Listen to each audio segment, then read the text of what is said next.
بسم اللہ الرحمن الرحیم الحمد للہ وکفى وسلام علی عباده الذین اصطفى اما بعد فاعوذ باللہ من الشیطان الرجیم بسم اللہ الرحمن الرحیم لن ينال الله لحومها ولا دماؤها ولكن يناله التقوى منكم صدق اللہ العظیم۔ محترم و مکرم حضرات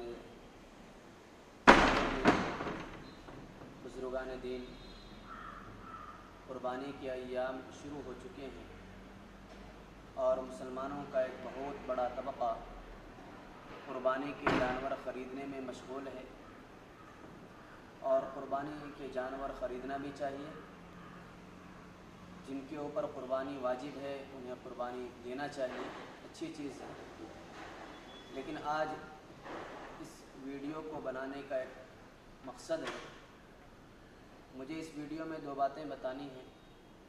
پہلی بات تو یہ ہے کہ میں نے جیسے شروع میں کہا کہ مسلمانوں کا ایک بہت بڑا طبقہ جانور خرید رہا ہے اور خریدنا چاہیے، لیکن اس سلسلے میں دیکھا یہ گیا کہ لوگ قیمتی سے قیمتی جانور خرید رہے ہیں محض لوگوں کو دکھانے کے لیے، اپنے بڑکپن کے لیے، اور لوگ اسے ایک جانور کو سامنے دوسرے جانور کو رکھ کر کے جو یہ کہتے ہیں کہ ہمارا جانور اتنے کا ہے، اتنے قیمتی ہے۔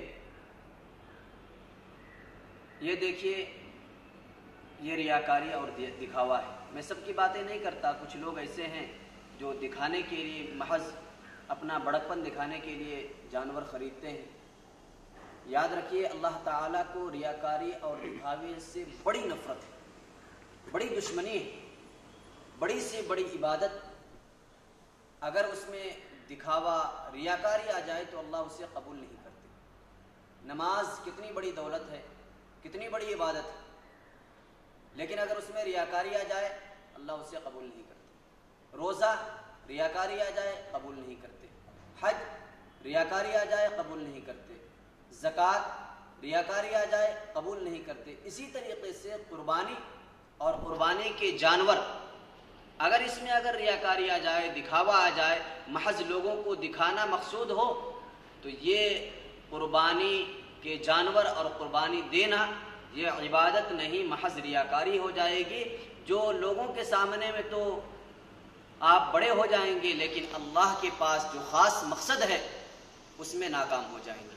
لہذا تمام دینی بھائیوں سے درخواست ہے کہ ریاکاری سے، دکھاوے سے، نام و نمود سے بچیں، جانور خریدیں، لیکن یہ نیت سے نہیں کہ ہمارا جانور محلے میں سب سے ٹاپ ہو، سب سے بہترین شمار ہو، لوگ ہماری واہ واہ کریں، اس نیت سے نہ خریدیں، بلکہ جانور خریدیں رضا الہی کے لیے، کہ اس جانور کی قربانی سے میرا رب مجھ سے راضی ہو جائے۔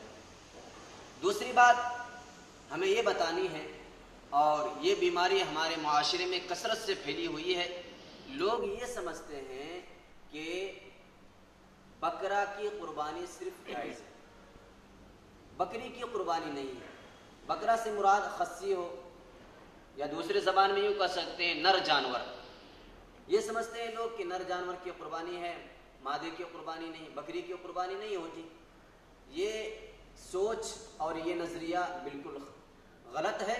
جس طریقے سے نر جانور کی قربانی جائز ہے، اسی طریقے سے مادے کی بھی قربانی جائز ہے۔ جس طرح بکرا کی قربانی جائز ہے، اسی طریقے سے بکری کی بھی قربانی جائز ہے۔ بکری کی بھی قربانی اگر کوئی شخص دینا چاہے تو دے سکتا ہے، اس میں کوئی حرج نہیں۔ لیکن یہ معاشرے میں یہ سوچ بہت تیزی کے ساتھ پھیل رہا ہے کہ لوگ صرف نر جانور یعنی بکرا خریدتے ہیں، اور بکری کے سلسلے میں ان کا یہ گمان ہے، یہ کہتے ہیں کہ بکری کی قربانی جائز نہیں ہے۔ یہ سوچ بالکل غلط ہے۔ ہم اللہ تعالیٰ سے دعا کرتے ہیں اللہ تعالیٰ تمام مسلمان کی قربانی کو اپنی بارگاہ میں قبول فرمائے، اور اللہ تعالیٰ ہم سب کو ریاکاری سے، نام و نمود سے، دکھاوے سے اللہ ہم سب کی حفاظت فرمائے۔